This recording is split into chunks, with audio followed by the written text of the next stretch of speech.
Hello friends, இன்னைக்கு நம்ம 2 type of eggless tea time cake recipe தான் பார்க்க போறோம். ஸோ பேக்கரியில கிடைக்கிற அதே டேஸ்ட் எக்ஸாக்ட்டா உங்களுக்கும் கிடைக்கும். இந்த வீடியோவ ஸ்கிப் பண்ணாம நீங்க எண்ட் வரைக்கும் பாருங்க.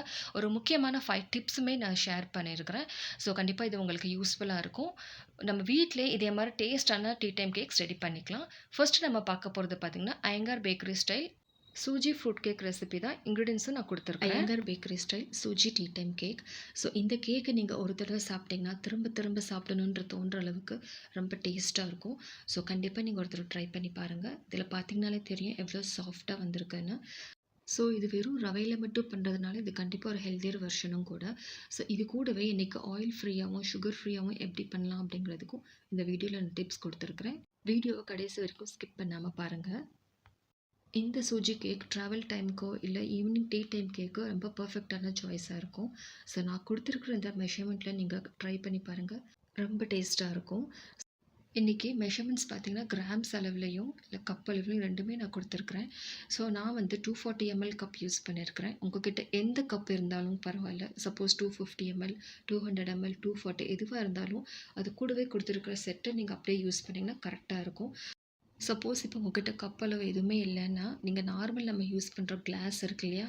ஸோ அதுவே நீங்க மெஷர் பண்ணி எடுத்துக்கலாம். ஸோ ஒரு கப்புன்னா 1 கிளாஸ் எடுத்துக்கோங்க. ஸோ அதில ஹாஃப் அப்படி யூஸ் பண்ணிக்கலாம். ஸோ வாங்க ரெசிபி எப்படி பண்ணலாங்கிறது பார்ப்போம். ஒரு பவுல்ல புளிக்காத தயிர ஒரு 1/2 கப் அளவுக்கு 95 ml சேர்த்துக்கிறேன். அது கூடவே 1/2 கப் அளவுக்கு பால் 100 ml பால் வரும். இது நல்லா மிக்ஸ் பண்ணி குடுத்துக்கலாம். தயிர் பார்த்தீங்கன்னா, புளிக்காத தயிரா இருக்கணும். ரூம் டெம்பரேச்சர்ல இருக்கணும். இப்போ இது கூடவே 3/4 கப் அளவுக்கு பொடிச்ச சர்க்கரை சேர்த்துக்கிறேன். 90 கிராம்ஸ் வரும். கொஞ்சமா வெனிலா எசன்ஸும் சேர்த்து நல்லா மிக்ஸ் பண்ணி குடுத்துக்கிறேன். இது கொஞ்சம் நேரம் நல்லா மிக்ஸ் பண்ணணும். சர்க்கரை நல்லா கரையணும். ஸோ இது கூடவே இப்போ நான் எண்ணெய் பார்த்தீங்கன்னா, 1/4 கப் எண்ணெய் சேர்த்துக்கிறேன். 45 ml வரும்.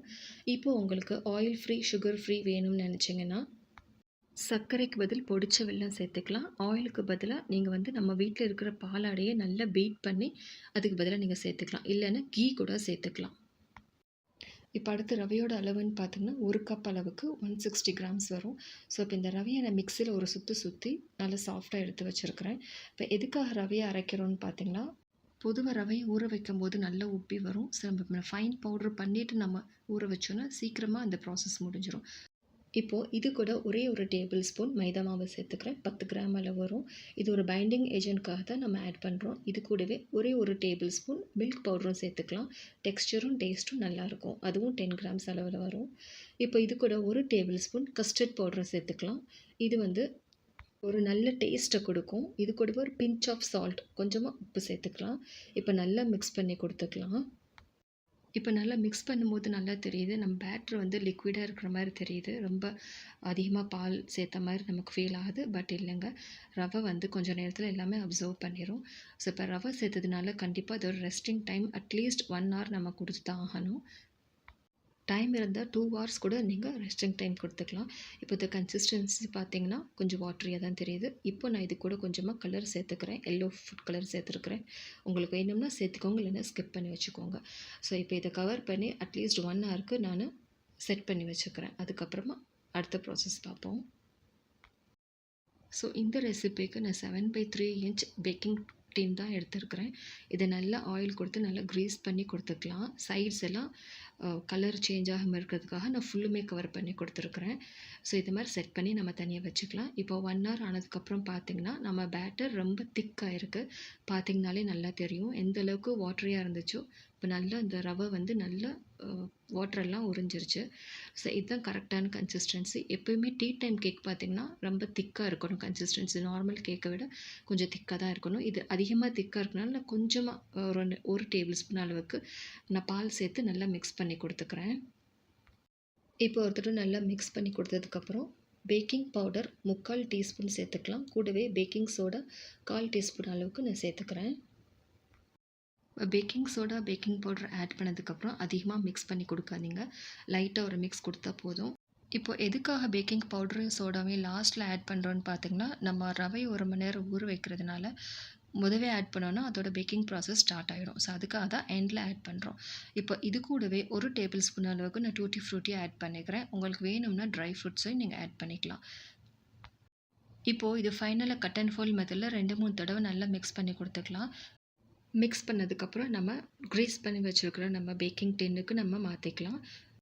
இப்போ வெயிங் ஸ்கேல் யூஸ் பண்ணி இப்போ எத்தனை கிராம் வருதுன்னு நம்ம மெஷர் பண்ணி பார்த்துக்கலாம். இப்போ நம்ம இன்றைக்கி எடுத்த இன்க்ரீடியன்ஸ் அளவு படி பார்த்திங்கன்னா நமக்கு 523 கிராம்ஸ் வந்திருக்கு. இப்போது நம்ம டின்னை நல்லா டேப் பண்ணிக்கலாம். 2, 3 தடவை நல்லா டேப் பண்ணால் தான் ஏர் பபிள்ஸ் ரிலீஸ் ஆகும்.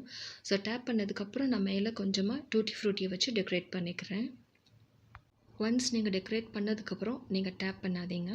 இப்போ குக்கர்லேயோ கடாயிலையோ பேக் பண்ணுறதா இருந்தால் 10 நிமிஷம் ஹை ஃப்ளேமில் நீங்கள் ப்ரீ ஹீட் பண்ணிவிட்டு ஒரு 30 to 45 மினிட்ஸ் லோ ஃப்ளேமில் பேக் பண்ணி எடுத்துக்கோங்க. இப்போ ஓடிஜியில் நான் 160 டிகிரி 10 மினிட்ஸ் ப்ரீ ஹீட் பண்ணிவிட்டு அதே டெம்பரேச்சரில் ஒரு 25 to 30 மினிட்ஸ் நான் பேக் பண்ணி எடுத்துக்கிறேன். 2 ராட்ஸுமே ஆன் பண்ணி நான் பேக் பண்ணியிருந்தேன். இப்போ பார்த்தீங்கன்னா 35 மினிட்ஸில் எனக்கு பேக் ஆகி கிடச்சிருச்சு. இப்போ பார்த்தீங்கன்னா எவ்வளோ சாஃப்டாக வந்திருக்குன்னு பாருங்கள். பேக் ஆனதுக்கப்புறம் கொஞ்சம் நல்ல கூலிங் ரேக்கில் ட்ரான்ஸ்ஃபர் பண்ணி நல்லா கூல் ஆனதுக்கப்புறம் நம்ம டிமோல்ட் பண்ணிக்கலாம். இப்போ பார்த்தீங்கன்னா 512 கிராம்ஸ் அளவுக்கு வந்திருக்கு. இதோட செல்ஃப் லைஃப்னு பார்த்தீங்கன்னா 2-3 டேஸ் வரைக்கும் ரூம் டெம்பரேச்சரில் வச்சுக்கலாம். அதுக்கு மேலே போனால் நீங்கள் ஃப்ரிட்ஜில் வச்சு நீங்கள் கன்சியூம் பண்ணிக்கலாம். ஸோ இதனால் பால் தயிர் சேர்த்துறதுனால ஸோ இது கொஞ்சம் சீக்கிரமே கன்சியூம் பண்ணிடுங்க. ஸோ கட் பண்ணும்போதே பார்த்தீங்கன்னா எவ்வளோ சாஃப்டாக வந்திருக்குன்னு உங்களுக்கே தெரியும். ஸோ ஃப்ரெண்ட்ஸ், இந்த ரெசிபி உங்களுக்கு பிடிச்சிருக்குன்னு நான் நம்புகிறேன். கண்டிப்பாக நீங்கள் ட்ரை பண்ணி பாருங்கள். அதே இன்க்ரீடியன்ஸ் நான் கொடுத்து அதே அளவு ட்ரை பண்ணி பார்த்தீங்கன்னா கண்டிப்பாக சக்ஸஸ்ஃபுல்லாக இருக்கும். ஏன்னா இது tried and tested recipe. So friends, கண்டிப்பாக ட்ரை பண்ணி பாருங்கள். அடுத்தது நம்ம பார்க்க போகிறது Britannia style tea time cake recipe தான். ஸோ இதோட இன்க்ரீடியன்ஸுமே இதில் நான் கொடுத்துருக்குறேன். Britannia tea time cake.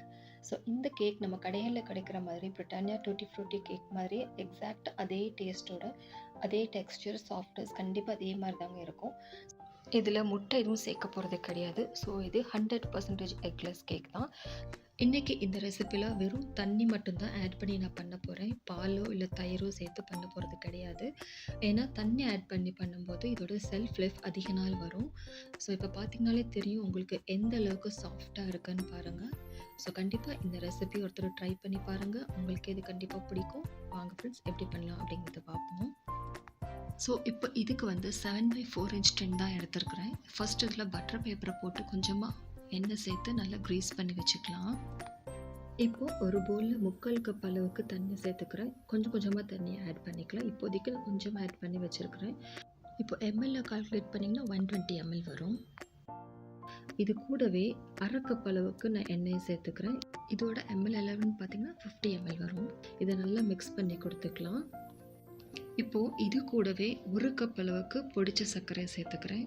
இப்போ கிராம் அளவுன்னு பார்த்தீங்கன்னா 120 கிராம்ஸ் வரும். சர்க்கரை எப்போயுமே நல்ல ஃபைனாக பவுடர் பண்ணி போடுங்க. இல்லைன்னா உங்களுக்கு ஐசிங் சுகர் இருந்துச்சுன்னா அதையும் ஆட் பண்ணிக்கலாம். இப்போது சர்க்கரை நல்லா பவுடர் பண்ணாமல் கொஞ்சமாக கிரானியூல்ஸ் இருந்துச்சுன்னா அது பேக் ஆகும்போது கேரமலைஸ் ஆகி நம்ம கேக்கோட கலர் வந்து ப்ரௌனிஷ் கலராக இருக்கும். ஸோ அதுக்காக தான் ஃபைனாக அரைச்சி அதில் ஆட் பண்ண சொல்கிறேன். இப்போ நல்லா மிக்ஸ் பண்ணி கொடுத்துக்கலாம். சர்க்கரை நல்லா கரையிற அளவுக்கு இந்த பேட்டரை நல்லா மிக்ஸ் பண்ணிக்கலாம். இப்போது ஒரு ஸ்ட்ரைனரை வச்சு அது கூடவே நம்ம 1 கப் அளவுக்கு நான் மைதா எடுத்துருக்கிறேன், ஆல் பர்பஸ் ஃப்ளோர். இதோட கிராம் அளவுன்னு பார்த்திங்கன்னா 125 கிராம்ஸ் வரும். இது கூடவே கஸ்டர்ட் பவுடர், நான் இன்றைக்கி வெனிலா கஸ்டர்ட் பவுடரை சேர்த்துருக்கேன். இதோட கப் அளவுன்னு பார்த்திங்கன்னா 1/2 கப் வரும். கிராம் அளவுன்னு பார்த்திங்கன்னா 45 கிராம்ஸ் வரும். ஸோ இது கூடவே 1 டீஸ்பூன் அளவுக்கு பேக்கிங் பவுடர், 1/2 டீஸ்பூன் அளவுக்கு பேக்கிங் சோடா ஆட் பண்ணிக்கலாம். ஃப்ரெண்ட்ஸ், பேக்கிங்கில் ஒரு ஃபார்முலா இருக்குது. அதாவது 1 கப் நீங்கள் ஃப்ளோர் எடுத்திங்கன்னா, மைதா மாவு எடுத்திங்கன்னா 1 டீஸ்பூன் அளவுக்கு பேக்கிங் பவுடர், அதோட half டீஸ்பூன் பேக்கிங் சோடா.